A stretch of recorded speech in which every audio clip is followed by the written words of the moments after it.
नमस्कार दोस्तों, स्वागत है आपका अपने चैनल कुमार वन में ऑनलाइन क्लासेस में। और आज के इस वीडियो में हम टॉपिक कवर करने वाले आपके हैं दक्षिणी शैली और राजस्थानी शैली से वन लाइनर इंपॉर्टेंट क्वेश्चंस जो आपके एग्जाम में पूछे गए थे। सो ये वीडियो आपके लिए बहुत ही इंपॉर्टेंट है और वीडियो को लास्ट तक जरूर देखें। और जिन साथियों ने अभी तक चैनल सब्सक्राइब नहीं किया है, प्लीज़ चैनल सब्सक्राइब कर लें और बेल आइकन का बटन दबाएं, जिससे आने वाले वीडियो की अपडेट आप लोगों को समय पर मिलती रहे। तो आइए शुरू करते हैं। तो पहला टॉपिक जो हमारा है दक्षिणी शैली या दक्खनी शैली, या इसको दक्खनी शैली कहते हैं। तो आइए देखते हैं इसके वन लाइनर क्वेश्चंस। तो क्या है इसका पहला क्वेश्चन है कि नुजुम उल उलूम किस संग्रहालय में स्थित है। तो ये आपका चेस्टर बीटी लाइब्रेरी डबलिन में स्थित है। ये आपको याद रखना इंपॉर्टेंट पूछा जा सकता है। और हिंदुला राग चित्रित किया है, तो ये अहमदनगर स्कूल ने इसको चित्रित किया है। ये भी इम्पोर्टेंट है। लघु चित्रधारा के पास बैठी योगिनी को कहाँ दर्शाया गया है। तो ये बीजापुर में इसको दर्शाया गया है। दक्खनी या दक्षिण शैली जो अपने नृत्य दर्शनों के प्रसिद्ध है, तो वह है गोलकुंडा। तो ये इम्पोर्टेंट है। वह शैली जिसने चित्रकला की दक्षिणी शैली को प्रभावशाली ढंग से प्रभावित किया, तो वह आपकी है विजयनगर की शैली ने प्रभावित किया था इसको। और दक्षिणी शैली का सही क्रम क्या है, तो अहमदनगर सबसे पहले आए थे, फिर बीजानगर, फिर आपका गोलकुंडा आया था। जो बीजापुर आया था ये आदिल शाही वंश के समय पे आया था और ये आया था आपका 1489। और जो बरार इरार शाही आया था ये 1490 में आया था आपका। अहमदनगर जो आया था आपका, ये आया था, ये भी आया था 1490 में। बीजापुर जो है आपका 1489 को।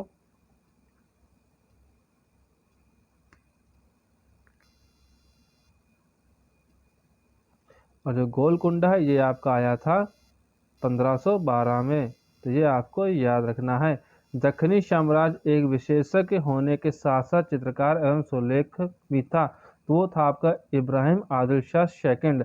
दक्षिण शैली के एक अंग रूप में जानी जाती है। दक्षिणी शैली जो अन्य रूप में जानी जाती है वो आपकी बीजापुर गोलकुंडा चित्र शैली के नाम से जानी जाती है। गोलकुंडा में दीवान हाफिज सचित्र पोथी चित्रित की गई, तो यह की गई थी 1610 ईस्वी से 1620 ईस्वी के मध्य में।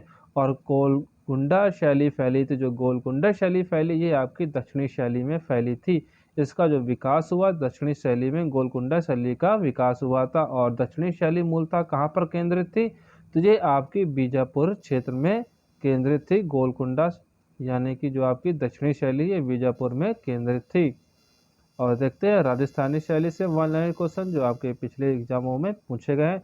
तो जो प्रसिद्ध राजस्थानी लघु चित्र कृष्ण झूले पर हैं, इसको चित्रित किया है निरुद्दीन ने। ये आपको याद रखना, निरुद्दीन ने कृष्ण झूले को चित्रित किया है। यह राजस्थानी का लघु चित्र है। और राजस्थानी लघु चित्र शैली का जन्म वर्ष माना जाता है 16वीं शताब्दी ईस्वी में है। और आपको ये भी बता देते लघु चित्र शैली है जिसमें देदी प्यान यानी कि भावा मुक्त रंगों का गहरी संस्कृति के विरुद्ध में प्रयोग हुआ है। और ये आकारों के निश्चित बाह्य रेखाओं के भीतर सपाट रूप में लगाए जाते थे। तो ये आपके राजस्थानी शैली में इनको लगाया जाता था। और राजस्थानी लघु चित्र शैली का सुस्पष्ट यह दृश्यात्मक मूलक रूप हमें सर्वप्रथम विल्हड़ द्वारा रचित चौर पंशिका की पांडुलिपि में देखने को मिलता है। तो ये आपको याद रखना कि राजस्थानी का लघु चित्र शैली का सबसे पहला दृश्य हमको किस में देखने को मिलता है, तो ये विल्हड़ द्वारा रचित चौर पंशिका की पांडुलिपि में देखने को मिलता है। और प्राचीनतम राजस्थानी शैली स्कूल तो वो मेवाड़ स्कूल है। ये आपको याद रखना है। चौर पंशिका श्रृंखला राजस्थानी चित्रकला का प्रतिनिधित्व करती है। राजपूत चित्रकला में सबसे ज़्यादा चित्र बने थे तो कृष्ण लीला पर बने हैं। और वह स्थान जहां पर प्रथम रागमाला श्रृंखला चित्रित की गई तो वो आपकी मेवाड़ स्कूल है। मेवाड़ शैली में सबसे पहले रागमाला श्रृंखला को चित्रित किया गया था। और मेवाड़ की महत्वपूर्ण चित्रित पांडुलिपि है तो चावड़ पांडुलिपि है। और ढोला मारू विषयक चित्र किससे संबंध है, तो यह आपका मेवाड़ शैली से संबंध रखता है ढोला मारू चित्र। अगला क्वेश्चन देखते हैं क्या है, राजस्थानी लोक कला किससे संबंध रखती है, तो ये राजस्थानी लोक कला ये फड़ चित्रकारी से संबंध रखती है। और राजस्थानी चित्रकला का आरंभिक स्वरूप क्या था, तो ये अपभ्रंश शैली में इसका विकास हुआ था। राजपूत पेंटिंग नामक पुस्तक के लेखक आनंद कौटिस कुमार स्वामी के द्वारा यह पुस्तक लिखी गई है। राजपूत पेंटिंग चित्रित हवेलियां विख्यात है, तो ये राजस्थान की हवेलियां विख्यात है चित्रों के लिए है। और राजस्थानी लघु चित्रण में प्रयोग किसका हुआ, तो राजस्थानी लघु चित्रों में टेम्परा रंग का प्रयोग किया गया है। ये आपको याद रखना है, बहुत इंपॉर्टेंट क्वेश्चन है। और राजस्थानी शैली का दूसरा नाम आपको क्या है, तो राजस्थानी शैली का जो दूसरा नाम है वह हिंदू शैली है। पाबूजी का फट चित्र किससे संबंधित है, जो पाबूजी का फट चित्र है ये आपका राजस्थानी शैली यानी राजस्थान से संबंध रखता है चित्र। वह राज्य भारत का जहां बड़े आकार में कपड़े पर पाबूजी का फट नामक चित्रकारी की जाती, तो आपका राजस्थान राज्य भारत का। और राग रागनी के चित्र मुख्यतः बने थे, तो ये राजस्थान में राग रानी पर सबसे ज्यादा चित्र बने हुए हैं। चौर पंशिका लिखी गई थी, तो ये आपकी 16वीं सदी में लिखी गई थी। जयपुरी फ्रेस्को चित्रण वर्तमान में सिखाया जाता है, तो वनस्थली केंद्र पर इसको सिखाया जाता है। वनस्थली केंद्र पर जयपुरी फ्रेस्को चित्रण को सिखाया जाता है। और राजस्थानी चित्रकला का केंद्र नहीं, तो गुलेर राजस्थानी शैली का केंद्र नहीं था। और राजस्थानी चित्रकला के चित्र लघु चित्र कहलाते हैं। राजस्थानी चित्रकला विकसित हुई थी 16वीं से 17वीं शताब्दी के बीच में राजस्थानी चित्रकला का विकास हुआ था। और राजस्थानी पेंटिंगों का जो प्रसिद्ध विषय था, यानी जो चित्रकार थे इनका जो फेमस या इनका जो पसंदीदा सब्जेक्ट था, ये राधा कृष्ण पर राजस्थानी शैली के चित्रकार अपनी चित्रकारी किया करते थे, राधा कृष्ण की लीलाओं पर। और राजपूत शैली के चित्र को इस नाम से किस नाम से जाना जाता है, तो उसको राजस्थानी व हिंदू शैली के नाम से भी जाना जाता है, राजपूत शैली को है। और राग रागनियों का अंकन सबसे ज्यादा राजस्थानी शैली में देखने को मिलता है।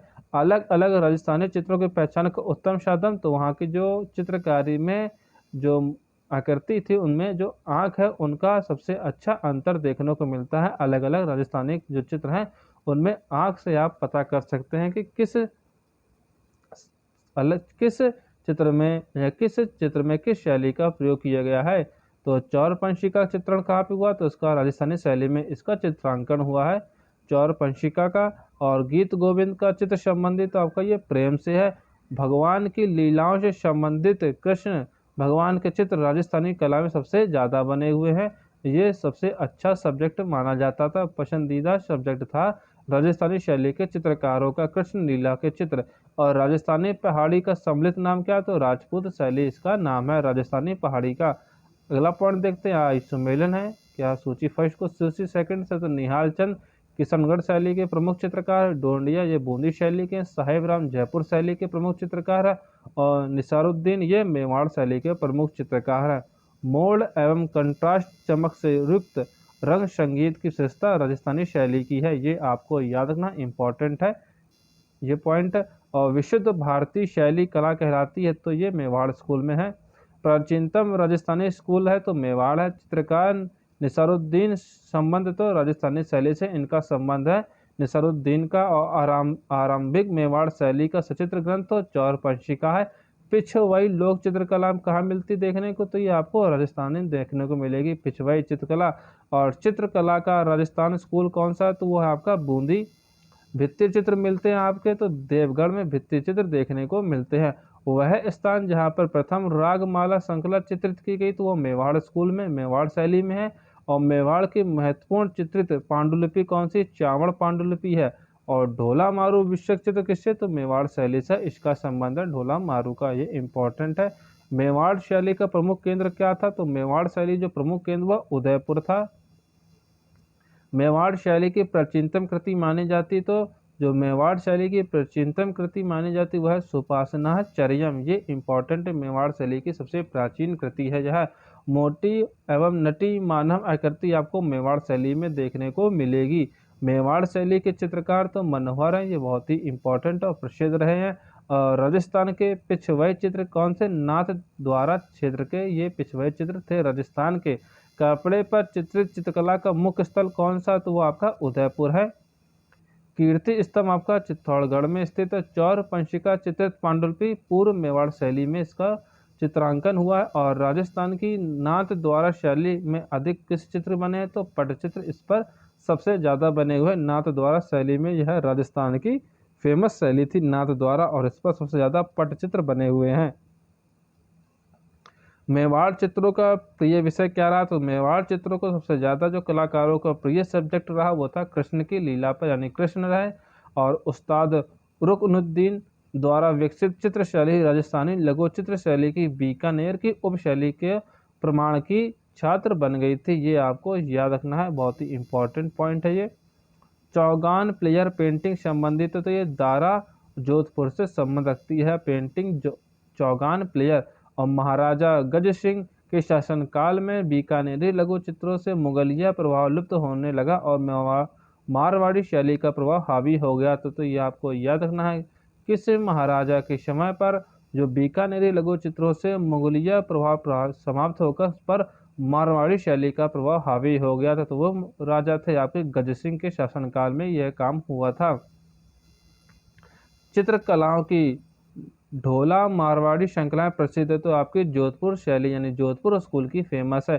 किशनगढ़ शैली के प्रमुख चित्रकार तो निहाल चंद है, ये इंपॉर्टेंट है, पूछा जाता है। ये प्रसिद्ध किशनगढ़ चित्र राधा बनी ठन्नी को किसने चित्रित किया? तो इसको निहाल चंद्र ने बनाया है, राधा की जो बनी ठनी है। और उस्ताद रुकनुद्दीन द्वारा विकसित चित्रण शैली राजस्थानी लघु चित्र शैली की बीकानेर की उपशैली की प्रमाण छाप बताई जाती है। और राजस्थानी लघु चित्र शैली की किशनगढ़ उपशैली उत्कृष्ट चित्रों की खोज का श्रेय जाता है, तो प्रोफेसर एरिक डिक्सन को इसका श्रेय जाता है, राजस्थानी लघु चित्र जो है किशनगढ़ शैली को खोजने का। और वह महाराजा जिसके संरक्षण में राजस्थानी लघु चित्र शैली की किशनगढ़ उपशैली अपने पराकाष्ठा समय पर पहुंची थी, तो वो श्यामवंत सिंह के समय पर सबसे उत्कृष्ट समय पर पहुंची थी। और प्रसिद्ध चित्र बनी ठन्नी को किसने चित्रित किया? तो निहाल चंद्र ने किया है। पुस्तक किशनगढ़ पेंटिंग के लेखक तो ई डिक्शन है, और आपके बनी ठनी चित्रित किया है, तो ये लघु चित्र शैली में चित्रित हुआ है और उसको चित्रित करने वाले निहाल चंद है। पुस्तक किशनगढ़ पेंटिंग के लेखक आपके ई डिक्शन है। बनी ठनी चित्र लघु चित्र शैली का है और कलाकार निहाल चंद का संबंध आपका राजस्थानी शैली से है, और यह इसके राजस्थानी शैली के सबसे जाने माने कलाकार है। और राजस्थानी शैली का केंद्र रहा था बीकानेर है, और राजस्थानी शैली से संबंधित कलाकार निहाल चंद है। और किशनगढ़ शैली का चित्रकला प्रसिद्ध हुई थी, तो राजा श्यामवंत सिंह के समय पर किशनगढ़ शैली चित्रकला सबसे ज़्यादा फेमस हुई थी, राजा श्यामवंत सिंह के समय पर। ये आपको याद रखना है। किशनगढ़ के कवि कलाकार और कलाम वर्मा की शासक का नाम तो श्यामवंत सिंह है, ये उदारवादी थे और इनके समय पर ही किशनगढ़ शैली फली फूली थी। और वह शासक जिसके समय में नाथ संप्रदाय संबंधी चित्र बने, तो वो थे जोधपुर के महाराजा मान सिंह के समय पर नाथ संप्रदाय पर चित्र बनना शुरू हुए थे। और बनी ठनी चित्रकारी प्रेरित थी, तो राजा श्यामवंत सिंह की कविता पर यह चित्रकारी प्रेरित थी। तो ये बहुत ही इंपॉर्टेंट क्वेश्चन है। एक दूसरे को पान का पत्ता देते राधा और कृष्ण को किसने चित्रित किया? तो इसको निहाल चंद्र ने बनाया है। एक दूसरे को पान का पत्ता देते राधा और कृष्ण का चित्र निहाल चंद्र के द्वारा बना है। वह महाराजा इसके संरक्षण में राजस्थानी लघु चित्र शैली के किशनगढ़ उपशैली में अपने चरमों उत्कर्ष पर पहुंची, तो वह महाराजा श्यामवंत सिंह थे। और चित्रकला की शैली जिसमें परिचित गंदलाओं झील को प्रायः चित्रित किया गया, तो वो किशनगढ़ शैली में। लघु चित्र प्रेम की नाव बोट ऑफ लव संबंधित है, तो यहाँ पर किशनगढ़ शैली से संबंधित रखता है लघु चित्र बोट ऑफ लव यानी प्रेम की नाव। और किशनगढ़ राज दरबार के चित्रकार थे, तो निहाल चंद्र ये फेमस चित्रकार थे किशनगढ़ शैली के। और किशनगढ़ के चित्र शैली के संस्थापक थे तो नगरी दास थे। नागरी दास के काव्य में राधा के सौंदर्य वर्णन का आधार रही तो बनी ठनी रही थी। किशनगढ़ चित्रण संबंधित तो राजस्थान से है। किशनगढ़ के लघु चित्र शैली की स्थापना करने वाले श्यामवंत सिंह थे, ये इंपॉर्टेंट है, आपको याद कर लेना है। वह चित्र शैली जिसमें राधा को बनी ठनी के रूप में चित्रित किया, तो किशनगढ़ शैली में इसको चित्रित किया था, जिसमें राधा को बनी ठनी के रूप में दर्शाया गया है। और बनी ठनी का चित्र बना है तो राजस्थानी शैली में बना है। और बारहमाह चित्र संबंधित आपका ऋतुओं से है। राजस्थानी लघु चित्र स्कूल जो शिकार के दृश्य की चित्रकारी के लिए प्रख्यात है, फेमस है, तो आपका कोटा लघु चित्र स्कूल है। इसके लिए यह जाना जाता है, किसके लिए? तो शिकार के दृश्य के लिए कोटा लघु चित्र स्कूल जाना जाता है। ये राजस्थानी का लघु चित्र स्कूल है। अगला पॉइंट देखते हैं, लघु चित्र स्कूल बूंदी से संबंधित, तो यह राजा अनिरुद्दीन सिंह हाड़ा चित्रकारी से संबंधित रखता है स्कूल बूंदी। और कोटा स्कूल ऑफ आर्ट में अधिकतर चित्रित किया गया तो शिकार दृश्य को चित्रित किया, इंपॉर्टेंट है ये वाला पॉइंट। और राजस्थानी शैली जिसमें अधिकांश बाघ और सिंह पाए जाते थे तो कोटा बूंदी शैली में यह पाए जाते थे। और राजस्थानी शैली की वह कौन सी शैली जिसमें शिकार विषय पर सबसे ज्यादा चित्रण हुआ, तो आपकी कोटा बूंदी शैली है। बूंदी शैली की चित्रकला की सबसे बड़ी विशेषता क्या, तो इसमें प्राकृतिक परिदृश्य को दर्शाया गया था कोटा बूंदी स्कूल शैली में। प्रसिद्ध राजस्थानी लघुचित्र राजा अनिरुद्दीन सिंह हाड़ा के चित्रकार का नाम है तो उत्कल राम है। इनके समय के ये थे चित्रकार उत्कल राम, राजा अनिरुद्दीन सिंह हाड़ा के समय के। और भारतीय चित्रकला में ऋतु संबंधित चित्रों को क्या कहा जाता था, तो इसको 12 मास कहा जाता था ऋतुओं संबंधित चित्रों को। और 12 मास चित्रों में पाया जाता था ऋतुओं का चित्रांकन। और हाड़ा राजाओं की राजधानी रही तो बूंदी रही, इसीलिए इसका नाम पड़ा था कोटा बूंदी या बूंदी शैली। कोटा शैली के प्रसिद्ध चित्रकार जो चित्र है बनाते थे वो पशुओं के शिकार पर चित्र बनाते थे, चित्रकार कोटा बूंदी शैली के है।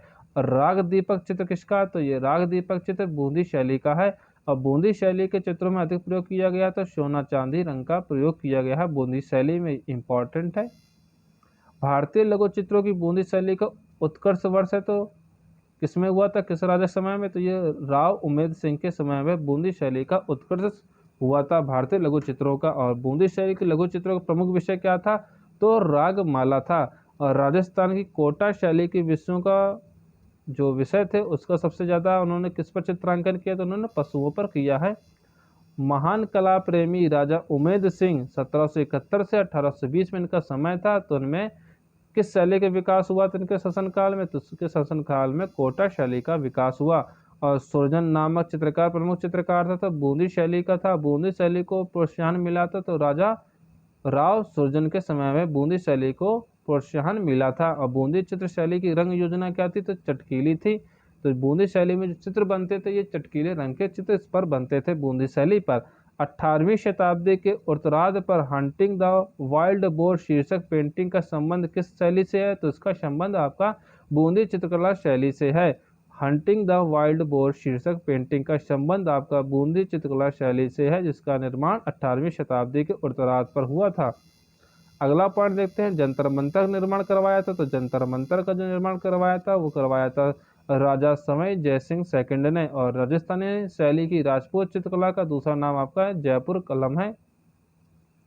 समय मान सिंह द्वारा बनाया गया जंतर मंतर आपका जयपुर में है। और गुलाबी नगर कहते हैं तो जयपुर को कहते हैं। यूरोपीय फ्रेस्को चित्रों की तकनीकी के प्रभाव पड़ा था तो जयपुर फ्रेस्को शैली पर इसका इफेक्ट पड़ा था। वह महाराजा और कला प्रेमी जिन्होंने जयपुर को बसाया वो थे सवाई जयसिंह, इन्होंने जयपुर को बसाया तो ये कला प्रेमी भी थे, ये आपको याद रखना इंपॉर्टेंट है। और राजस्थानी जयपुर शैली के भित्ति चित्र बनाए जाते तो गीली सतह पर ये चित्र बनाए जाते थे राजस्थानी जयपुर शैली के भित्ति चित्र। नई दिल्ली में स्थित जंतर मंतर बनवाया तो राजा सवाई जयसिंह द्वारा इसको बनवाया गया है। जयपुर चित्रकारों का विषय वस्तु रही तो बिहारी सतसई पर यह चित्रांकन करा करते थे जयपुर शैली के चित्रकार। और जयपुर से अलवर आने वाला भित्ति चित्रण का सिद्धांतस्थ चित्रकार कौन था, तो डालू राम था। वर्ष 1630 में चित्रित रसिक प्रिया के चितेरे थे तो शहाबुद्दीन थे, ये इंपॉर्टेंट है क्वेश्चन। अगला देखते हुए पॉइंट है, राजस्थान का वह क्षेत्र जिसकी कला शैली पर जहांगीर एवं शाहजहां कालीन मुगल प्रभाव अधिक दिखाई देता तो आपका जयपुर शैली है। इस पर जहांगीर एवं शाहजहां कालीन मुगल प्रभाव दिखाई पड़ता है। जयपुर शैली के लघु चित्रों के चित्रकार थे तो साहिब सिंह थे। ढूंढांड शैली के नाम से जानी जाती तो आपकी जयपुर शैली जानी जाती है। हाथी दांत की पटरियां पर चित्रांकन तो अलवर शैली का देखने को मिलता है। और मुगल जहांगीर के समय में विकास हुई थी मुगल शैली का। मेवाड़ जगत सिंह के समय में, किशनगढ़ शैली सावंत सिंह के समय पर। और जो कोटा बूंदी शैली है राजा उमेद सिंह पर इसका विकास हुआ था। कोटा बूंदी शैली का विकास उमेद सिंह के समय पर हुआ था, किशनगढ़ का सावंत सिंह के समय पर, मेवाड़ का जगत सिंह के समय पर और मुगल का जहांगीर के शासनकाल में। और विख्यात कला इतिहासकार और कला समीक्षक आनंद केटिस कुमार स्वामी ने राजस्थानी चित्रों का प्रवर्तक विद्वान माना जाता है। जो राजस्थानी चित्रों को प्रवर्तक या कला इतिहासकार और कला समीक्षक जाने माने हैं तो वो है आपके आनंद केटिस कुमार स्वामी। और संगीत से संबंधित चित्रों को कहते तो रागमाला कहते हैं, ये इंपॉर्टेंट है। और राजस्थान के प्रसिद्ध चित्र ढोला मारू में राजा व रानी चित्रित है तो ये ऊंट पर सवार चित्र है। राजा रानी का जो ढोला मारू चित्र है राजस्थान का फेमस चित्र है यह, तो ये तो क्वेश्चन आपके वन लाइनर क्वेश्चन जो आपके प्रीवियस ईयर में क्वेश्चंस पूछे गए थे, ये बहुत ही इंपॉर्टेंट है, तो इसको इग्नोर ना कीजिएगा, वीडियो पूरा देखिएगा। और जो आपके पास नोट नहीं हो क्वेश्चन वो नोट कर लीजिएगा।